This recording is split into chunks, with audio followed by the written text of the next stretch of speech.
Bom dia, nós somos o Grupo 1, eu sou o João, sou aluno doutorado do Programa de Ciências Biológicas da Universidade Federal de Pernambuco. Bom dia, eu sou a Carla, eu sou da Universidade Federal de Santa Catarina, do Programa de Pós-Graduação em Ciência de Alimentos. Bom dia, meu nome é Vivian, eu faço doutorado em Biotecnologia na Universidade Católica de Brasília. Eu sou o Lucas, sou da Federal do Rio Grande do Sul e faço doutorado em Biologia Molecular e Celular. Eu sou a Joyce, faço doutorado na UESC, em Genética e Biologia Molecular, na UESC em Ilhéus, Bahia.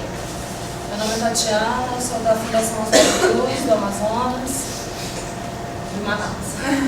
Bom dia, eu sou Ricardo, estudante de doutorado do Instituto de Física da Federal do Rio Grande do Sul.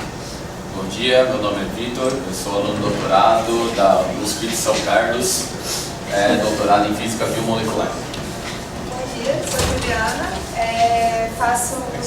eu participo do Programa de Ciências Farmacêuticas da Universidade Federal do Rio de Janeiro. Bom dia, sou Priscila e faço parte do programa de mestrado da UFGD de Mato Grosso do Sul. Eu sou a Renata, já terminei o doutorado do Instituto de Genética e Bioquímica da Federal de Uberlândia e agora eu sou bióloga do Instituto. Eu falei mestrado, mas é doutorado. Bom dia, buenos dias a nossos irmãos ali no fundo. Estou aqui hoje para apresentar a vocês a nossa indústria farmacêutica, a Pandora Pharmaceuticals. Uma empresa com tradição ampla no mundo, atuando em vários mercados, inclusive Ásia, África, Europa, e a maior da América Latina na competição contra as empresas, por exemplo, os países como Argentina e Uruguai. Bom, mas da onde que vem o nome Pandora? A Pandora, como todos devem saber, vem da mitologia grega, na Grécia Antiga. Segundo diz essa mitologia, Pandora foi a primeira mulher na sociedade humana. E a ela foi dada uma dádiva, uma caixa na qual dentro havia todos os males do mundo. E como toda mulher, muito curiosa, o que ela faz? Abre a caixa, liberando todos os males do mundo para a humanidade. No entanto, um deles ficou lá dentro, que foi a esperança. E é justamente com essa perspectiva de esperança que a nossa indústria vem atuar no mercado. Além disso, há uma contextualização histórica dentro do nosso país, onde um ancestral de Lampião, para quem não conhece, o rei do cangaço do Nordeste, tem uma descendente chamada Pandora. E esse descendente fundou essa empresa. Então a nossa ideia é justamente fazer o oposto do que a Pandora fez, de liberar os males para o mundo e sim conter os males do mundo. Bom, mostrando que o nosso setor de P&D, nosso setor de marketing é extremamente eficiente, aqui o nosso logo, vemos que o nome Pandora é um anagrama de alguns resíduos de aminoácido. E eu gostaria de apresentar agora a nossa equipe. Como eu já me apresentei, eu sou o Vitor, sou o presidente da empresa. Temos Carla Mello, nossa diretora, a nossa manager, a Tatiana Pires, nossa diretora de marketing, João Pacífico, nosso diretor de assuntos internacionais, com seu inglês impecável, Lucas Tirlone, especialista em biologia estrutural, Vivian Miranda, especialista em biologia funcional, a nossa bioquímica Joyce Mares, a nossa drug designer Juliana Mello, nosso especialista em TI Ricardo Ferreira, Renata Teixeira, a especialista em laboratório, e como toda grande empresa, temos um programa de crescimento pessoal, onde os jovens pesquisadores podem entrar como trainee, galgando assim um futuro na diretoria. É onde está hoje em dia a Priscila Lacerda. Bom, somos uma empresa, possuímos CNPJ, e quem gostaria de saber um pouco mais da nossa história, todos os vídeos aqui apresentados, pode acessar o nosso site. Bom, somos uma empresa, temos uma missão atuando principalmente em saúde animal e saúde humana. Temos uma visão de consolidar a nossa posição de liderança dentro da América Latina. Apresentamos vários valores, dentre eles inovação, excelência em qualidade. Tudo isso também vocês podem encontrar em mais detalhes na nossa webpage. Estamos localizados na nossa sede aqui no ICB da UFMG e também nos quartos 2011 e 2012 da Boa Aventura Belo Horizonte. Se gostaria de entrar em contato conosco, pode entrar por e-mail, curta a nossa página no Facebook e concorra a prêmios, acompanhe as nossas atualizações no Twitter e a nossa história está toda postada também dentro da página do CBAB. Agora gostaria de convidar a todos a assistir o vídeo institucional da nossa empresa. Oh, my dear friends, look, I could be eating, I could be eating like my great-great-great-great-uncle here, the king of cangaço. But, Oxê, I'm Pacific. And it's a with great pleasure that I'm here today to talk about Pandora Pharmaceuticals. Pandora has a long and rich history of working to improve people's health, animal health, and living. I'm very proud to say that I started with my grandboy, who used the local plants for sertão of Brazil to help the wounds of São Lampião and his friends. Technology is spread along the family generations, and finally in 1956, my grandfather created the Botica Lampião and Maria Cleita. Since then, we keep growing more and more, and today we are the leading pharmaceutical company in Latin America. We are very proud to say that we belong to the Consortium of Improvement in Health of Bos Galos, the newly hybrid animal launched for human consumption. It is a very special moment for us because we celebrate 40 years of the isolation of cangaceina. And we would like to invite all of you to celebrate with us the near 60 years of company. The solution is in a box, and we find the key. Bom, esse vídeo também está na nossa webpage, caso vocês consigam assistir por mais. Bom, mas afinal de contas, feita essa apresentação de nossa empresa, por que fomos contratados? O mundo passava fome. Era necessário aumentar a produção de comida, uma vez que a população continuava crescendo e a produção alimentícia não acompanhava tal crescimento. Então era necessário uma nova revolução entre os sistemas de produção. Então, dos alimentos mais consumíveis desse planeta, temos o boi, vaca e a galinha. Então foi planejado um organismo híbrido no qual juntava tanto produção de ovos quanto produção de leite, além de aproveitar ambas as carnes. Aqui só para contextualizar um pouquinho, o aumento da produção de leite, o aumento da produção de ovos, estimada para até 2020, dados reais, e o aumento do consumo tanto de leite quanto de ovos, mostrando que também há um crescimento da demanda por esses alimentos. Infelizmente não conseguimos levantar qual é a demanda de carne necessária para suprir toda a alimentação humana. Bom, então o pessoal do CBAB em 2012 criou um projeto chamado Bos Galos. Muito provavelmente inspirados no desenho da vaca e o frango, eles chegaram no organismo híbrido, cujo nome já foi mencionado acima. Mas nem tudo são mar de flores. Alguns não gostaram desse novo organismo híbrido, principalmente os gaúchos, porque falaram que a costela era muito pequena. E outro problema que aconteceu mais recentemente foi que os filhotes de bós galinhos estavam morrendo prematuramente. Então nossa empresa, Pandora Pharmaceuticals Corporation, foi contatada para determinar o motivo da morte de uma dessas linhagens. A suspeita inicial é que mutações em alguns genes codificantes podem estar causando a morte desse organismo. Agora eu gostaria de convidar o nosso diretor de assuntos internacionais para explicar como foi a prospecção desse projeto. Bom dia. Então, como foi o nosso processo de prospecção e trabalho? Inicialmente foi disponibilizado para nós um arquivo, um banco de dados de proteínas de uma linhagem de bós galos que estava vindo a falecer com 4 dias e a partir desse dado os próximos se seguiram. Então inicialmente resolvemos determinar de que cromossomos, de que par de cromossomos estavam vindo essas sequências. Por quê? O bós galos original foi feito a partir de um par de cromossomos e essas alterações poderiam estar relacionadas à composição do cromossomo. Então determinamos que tanto que o Bos Gallus vem tanto do cromossomo 1 de Bos Taurus quanto do cromossomo 2 de Gallus Gallus, assim como o organismo original, ou seja, a composição cromossômica se mantinha inalterada, não entrou nenhum cromossomo novo no processo.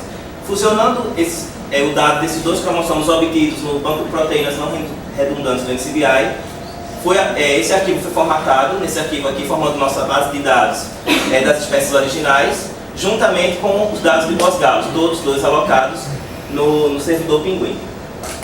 Eles foram blastados entre si, um blast P, foram confrontados, retornando para nós sequências intactas, ou seja, sequências que permaneciam inalteradas no nosso organismo com problemas, tanto com o organismo original, e apresentou também um conjunto de 100 proteínas defeituosas que foram submetidas à análise de mutantes.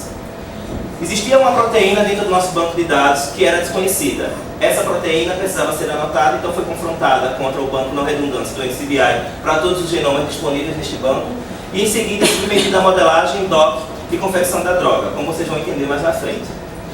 Para tentar entender em que vias metabólicas as nossas proteínas, as proteínas da nossa linhagem estavam, nós fizemos um blast contra um banco de KO enriquecido, atribuindo um termo KO para cada sequência dessa, podendo então se observar no iPath em que vias todas as nossas proteínas aqui do banco estavam. Então, nessa parte inicial de prospecção contra os cromossomos de vaca e de galinha, obtendo as nossas sequências, o que nós observamos? 3.393 proteínas permaneciam inalteradas nos nossos dados, mas apresentavam 100 mutantes e uma proteína desconhecida. Como assim mutantes? Existiam 3.393 proteínas com esse tipo de alinhamento, onde todos os resíduos de aminoácidos permaneciam inalterados na sequência inteira, mas algumas sequências apresentavam esses gaps aqui, algumas deleções, bem como algumas trocas de resíduos. Então essas sequências foram consideradas por nós mutantes. Então, submetendo todas as nossas proteínas no iPath, nós percebemos a localização delas em todas essas vias aqui em vermelho. E os nossos mutantes estão aqui nessas linhas em verde. Então, onde estão os nossos mutantes? Os nossos mutantes estão em vias do metabolismo de aminoácido, carboidrato, energético, lipídico, bem como vias relacionadas ao desenvolvimento, morte celular, tradução e transcrição. Dentre todas as vias em que existiam mutantes, nós consideramos que vias primordiais, aquelas que poderiam estar causando uma morte, mas primariamente se encontram essas: crescimento celular e morte, tradução, transcrição e sistema imune. Então, o que nós fizemos com nossas sequências mutantes? Fizemos uma busca por domínios conservados, para ver até onde a mutação estava alterando os domínios conservados dentro das nossas proteínas. Então, o que é que nós observamos? Que cerca de 23% apenas das nossas sequências é que estava com um domínio com algumas alterações. E 77% permanecia com o domínio inalterado. Fizemos uma investigação dessas 16 sequências, ou seja, 23% das nossas sequências, e vimos que apesar de ter mutação dentro do domínio, o domínio funcional continuava sendo reconhecido e todos eles apresentavam ainda sítios de ligação e sítios catalíticos, ou seja, a alteração do domínio não estaria levando à quebra daquelas vias metabólicas em que esses mutantes estavam. Mas existiam ainda, intactos, você pode ver, mas existia ainda a possibilidade da mutação estar no início da sequência, alterando o peptídeo sinal, fazendo com que a nossa proteína fosse endereçada a um sítio celular diferente, não podendo ele estar sendo integrado à via. Por exemplo, uma proteína que tem que ir ao retículo endoplasmático, por exemplo, se o peptídeo sinal dela for muito alterado, ela pode ser excretada da célula, então ela não entra na via em que deve. Então fizemos uma análise do peptídeo sinal.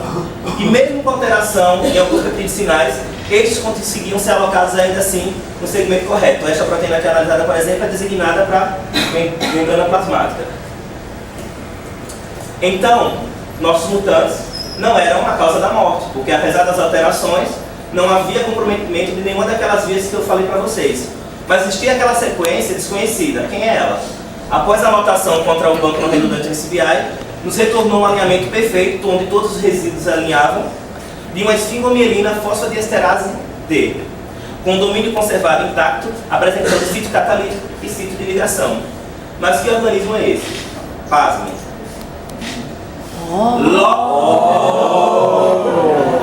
pegamos uma proteína oriunda de Loxosceles, a nossa aranha marrom. Nesse caso aqui, Loxosceles reclusa. É uma proteína que atua na composição do veneno dessa aranha. Então, existia no nosso organismo boas galos, uma junção de uma ave com um mamífero, uma proteína oriunda de um aracnídeo extremamente venenoso. Então, para dar continuidade às nossas análises, eu chamo novamente o Vitor para dar uma explicação bioquímica do processo. Bom, como o João já mencionou, temos um alinhamento perfeito agora com uma toxina de aranha presente dentro do nosso organismo híbrido. Isso aqui deve estar ocasionando, já que os mutantes não seriam os causadores da morte, a morte prematura dos nossos organismos. Analisando a bioquímica de atuação dessa proteína, vemos que ela atua principalmente no processo de hemólise, rompendo as barreiras, rompendo as membranas plasmáticas dos eritrócitos, provocando a lise celular. Aqui podemos ver em detalhe uma picada de aranha marrom e em volta regiões de hemólise e lise celular. Mas uma esfingomieliase, ela atua de que maneira? Ela possui um mecanismo do tipo fosfolipase D, no qual o sítio ativo é altamente conservado por duas histidinas, sendo que uma das histidinas é responsável pelo ataque nucleofílico. Também chama a atenção que recentemente vários artigos foram publicados. Esse daqui de 2008 mostra em detalhes para a Loxosceles intermédia, ou por microscopia de varredura, as células hemolizadas.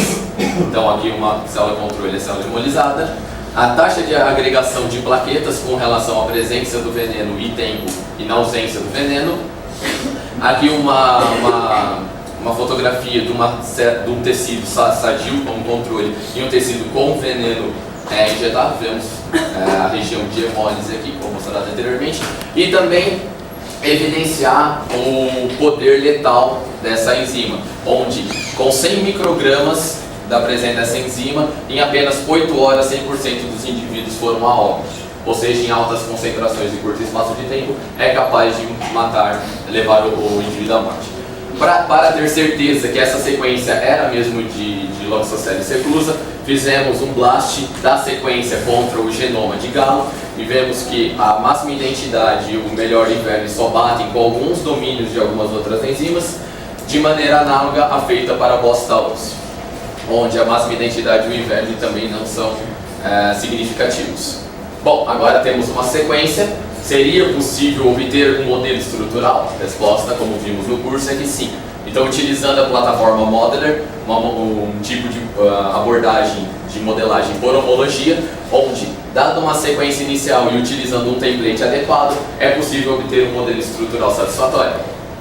Então, utilizando a nossa sequência 0100, que era a numeração na qual o nosso conjunto de dados em sequência foi obtido, fazendo um blast contra o PDB, obtivemos o modelo 3RLH, que era justamente uma estrutura de Loxosceles intermédia, publicada em 2011 por um grupo brasileiro, a qual eu mostro aqui. E vemos que o IVEL e a cobertura batem muito bem entre as duas, com o alinhamento. Bom, agora vamos abordar um pouquinho mais sobre a estrutura. Então, essa daqui é a molécula template. Vemos que ela possui um enovelamento do tipo Barriltin, que nada mais é do que alfas, hélices e fitas betas intercaladas. A estrutura do encostado do PDB apresenta um Ramachandra muito bom, como observado aqui nas estatísticas obtidas pelo ProCheck. No entanto, eu chamo a atenção para o comprimento de ligação e por essa quebra de comprimento de angulação que eu vou discutir na sobreposição de ambas as estruturas. O nosso modelo, vemos que o modelo obtido possui a mesma topologia, ou seja, também tem uma morfologia do tipo Barriltin. O nosso Ramachandra, todos os resíduos bateram dentro das regiões mais favoráveis, assim como os nossos modelos, assim como a nossa estatística mostra o Ramachandra muito bom. No entanto, não foi possível otimizar as regiões de clash dentro da enzima após a adição dos hidrogênios pelo servidor ProCheck. Agora aqui, uma comparação de todas as estruturas. Em azul vai estar sempre o template e em verde sempre a nossa molécula. Em destaque as duas histidinas catalíticas. Note-se esse aneurisma nessa alfa-hélice e esse outro aneurisma nessa outra alfa-hélice. Muito provavelmente são as causas daquela quebra no tamanho de angulação e tamanho de ligação. como a gente viu pelo resultado do ProCheck. Esse daqui é o nosso modelo, pode-se notar que não há aquela região de aneurisma em nenhuma delas, isso porque o modeler não consegue interpretar esse tipo de estruturação secundária, ele interpreta simplesmente como se fosse um loop. Na próxima animação eu mostro a sobreposição em ribbon dos backbones, onde o RMSD de 0,169 remete à boa qualidade do modelo estrutural. Chama atenção simplesmente um probleminha com relação à conformação de rotâmeros dentro do sítio ativo, entre uma das histidinas, a outra histidina alinhou muito bem. Aqui, aquela região de aneurisma na alfa-hélice ele interpreta como um loop, e aqui também ele interpreta simplesmente como uma voltinha em vez de dar continuidade na alfa-hélice. E aqui, como eu já disse, o rotâmero de uma das histidinas dentro do sítio ativo. E por fim, mostrar a superfície eletrostática, onde as cargas são primordialmente positivas ao longo da cobertura da molécula, dando um close dentro do sítio ativo. Vemos o posicionamento de ambas as histidinas e chama a atenção a formação desse bolsão catalítico entre essas duas alças, que a Juliana vai discutir um pouquinho mais para frente. Bom, mas além do modelo de homologia, é possível obter algum outro tipo de modelagem? A resposta é sim. Então, utilizando o servidor online Itasser, que nada mais faz do que vincular vários passos de modelagem, além da homologia, obtivemos 5 melhores modelos com um score e minimização de energia apreciáveis. Então aqui eu mostro a sobreposição de todos eles, evidenciando que o folding foi altamente conservado. Chama a atenção que o template que nós usamos era de log isocélis intermédia, que era a estrutura publicada. E a nossa sequência é de log isocélis reclusa, que tem uma diferença no tamanho do domínio N-terminal, que é justamente esse domínio que está aqui. Então, utilizando uma modelagem de homologia, nunca poderíamos obter esse tipo de estrutura aqui em cima. Então, usando essa abordagem pelo Itasser, foi possível sim modelar esses cerca de 30 resíduos no N-terminal e descobrir que que majoritariamente são alfa-hélices em diferentes conformações. O nosso Ramachandra não se mostrou de maneira tão boa quanto os valores obtidos pelo modeler. No entanto, isso aqui é um projeto que nossa empresa começou a realizar nesse momento. Futuramente traremos resultados mais satisfatórios. Chama a atenção também que, utilizando o Itasser, ele identifica quais são os resíduos catalíticos e mesmo utilizando o servidor, ele identificou a proteína somente jogando a sequência como uma single uridase fosfodiesterase D, batendo todos os EC code para os servidores de cinética enzimática. Outra coisa que é possível fazer é a análise da sequência da estrutura pelo servidor do Cypret, onde também ele retorna quais são as possíveis funções catalíticas da enzima, possíveis regiões de desordem estrutural e quais são as regiões de estruturação secundária. Além disso, é interessante que ele faz um mapeamento da topologia da molécula, então somente jogando a sequência é possível determinar se ela é majoritariamente alfa-hélice, folha beta e tudo mais, coisas que normalmente quando jogamos no nosso arquivo PDB da modelagem não é identificado e simplesmente dado como uma estruturação randômica. Bom, agora com a estrutura, o que fazer para manter a vida dos pós-galinhos? Então eu vou chamar a nossa drug designer para explicar o processo que foi realizado.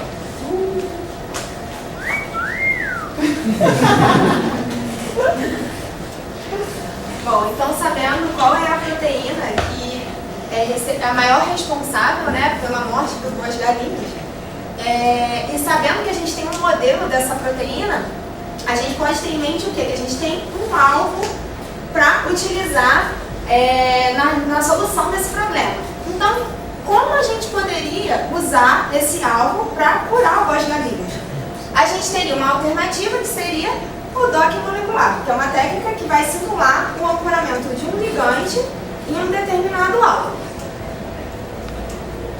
Então a gente realizou esse docking através do programa DocBlaster e antes da gente fazer esse docking, o que a gente considerou inicialmente? A estrutura terciária dessa proteína, ela apresenta dois loops bastante importantes para essa estrutura, que seria um loop considerado catalítico, que é esse em amarelo, e um loop que é considerado um loop flexível.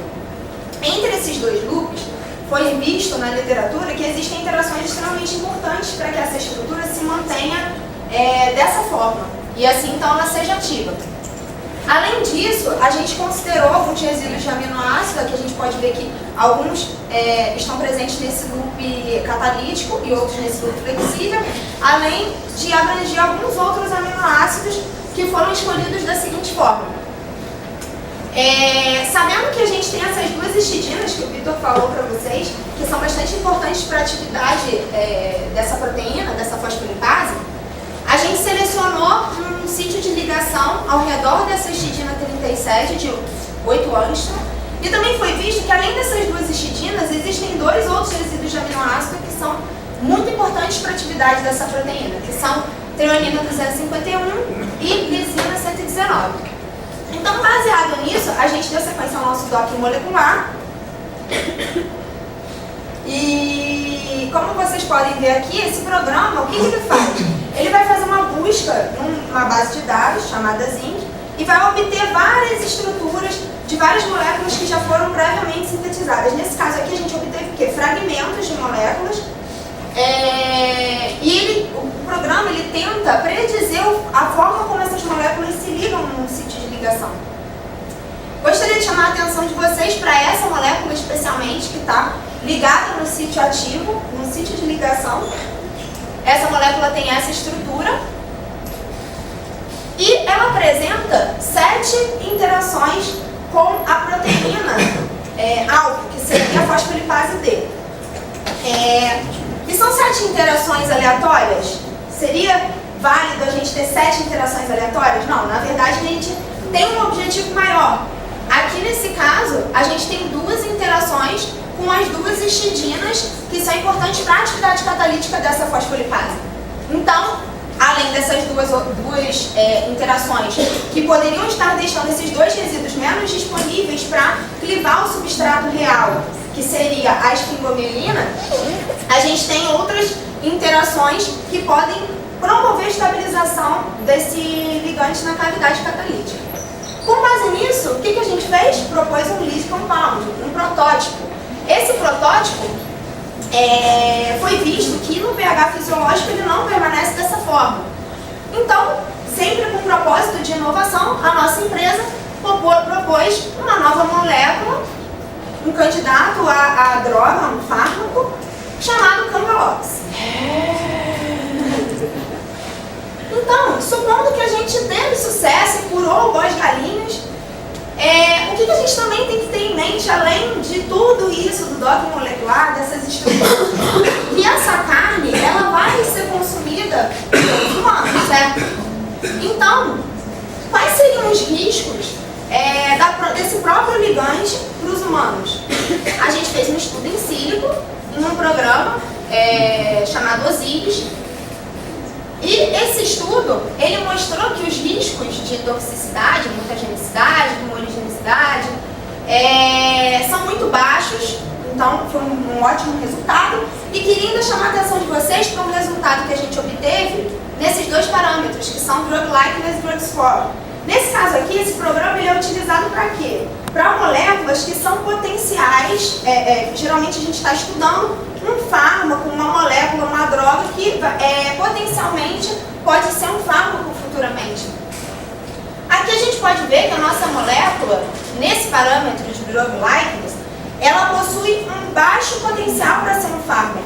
O que esse drug likeness mede? Ele vai fragmentar a nossa estrutura e vai comparar com fármacos que já são comercializados atualmente. Então, como a gente pode ver, esse resultado vermelho não é um resultado bom, o que pode ser um bom resultado para a gente, porque a nossa molécula, ela não visa ter atividade em humanos, e sim no boas galinhas. E o Drug Score também mostra um resultado que não é tão favorável para um fármaco em humanos, mas que também pode ser um bom resultado para a gente, uma vez que é uma estrutura que parece, aparentemente por esse programa, não parece ser muito utilizado em fármacos para uso humano. Então, de posse de todos esses resultados, a nossa gerente de marketing vai dar as conclusões para vocês do nosso trabalho. acertar, né, gente? Bem, depois de toda essa vasta pesquisa, né, que os nossos colaboradores da nossa empresa produzimos, né, todos juntos, o que nós podemos concluir depois disso? Primeiramente, que em relação a pós-galos, nós encontramos 100 diferentes proteínas mutantes, vários tipos aqui dessas específicas, mas nenhuma dessas mutações, de fato, poderiam gerar as mortes que estão acontecendo com os bois-galinhos, né? Sendo que, destacando que nenhuma dessas mutações eram em sítios ativos dessas enzimas. Por outro lado, o que a gente encontrou? Uma proteína diferente no genoma dos bois-galos, né? E essa proteína, através do alinhamento, que já foi explicado, foi determinada por uma esfingomielinase D, pertencente ao gênero Loxosceles, mais especificamente a espécie Loxosceles reclusa. E já abordado aqui, é uma proteína, é uma enzima extremamente perigosa e altamente venenosa. Então, foi visto que foi possível a determinação do modelo estrutural, nós temos determinado, por via informática, o fármaco Cangalox. Obviamente, preciso de mais estudos in vitro, né, e in vivo para se determinar a segurança e a eficácia de fato terapêutica desse fármaco, né? Mas a questão é a seguinte: como essa proteína foi parar lá dentro, né? Então a gente se perguntou, talvez por uma picada, né, mas é meio difícil a gente pensar nessa situação, né, mutante.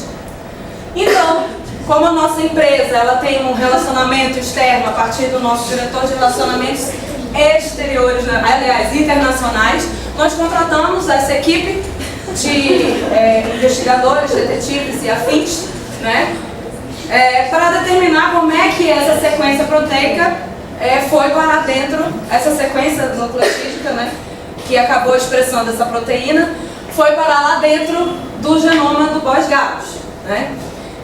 E como de fato isso chegou lá? A única conclusão óbvia que nós pudemos chegar, aliás, a equipe, né, de investigadores, foi espionagem industrial. E dentro dessa questão, dessa abordagem, existiam alguns suspeitos. Miguelito. Suspeito, por sinal não largo o iPhone, né? Tem algumas dúvidas nessa questão. Segundo, a principal suspeita, porque a gente... E outro, Maurício Cantão. Grifomata, jeito quieto, óculos, cara de mãozinha. E claro, outro argentino.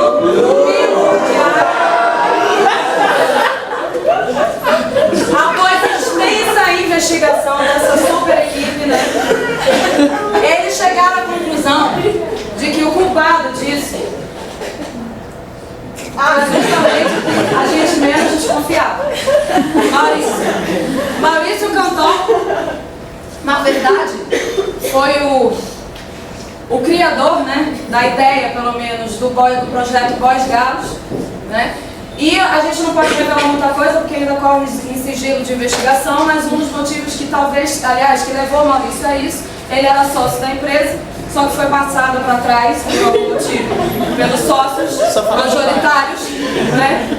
E de alguma forma ele introduziu por microinjeção nas células todipotentes bovinas utilizadas para a clonagem do bois-galos, né, uma sequência de DNA com sítios de recombinação, e isso acabou gerando, né, essa sequência proteica dentro do genoma bois-galos que não pertencia de fato ao genoma nem de galo e nem de boi, né?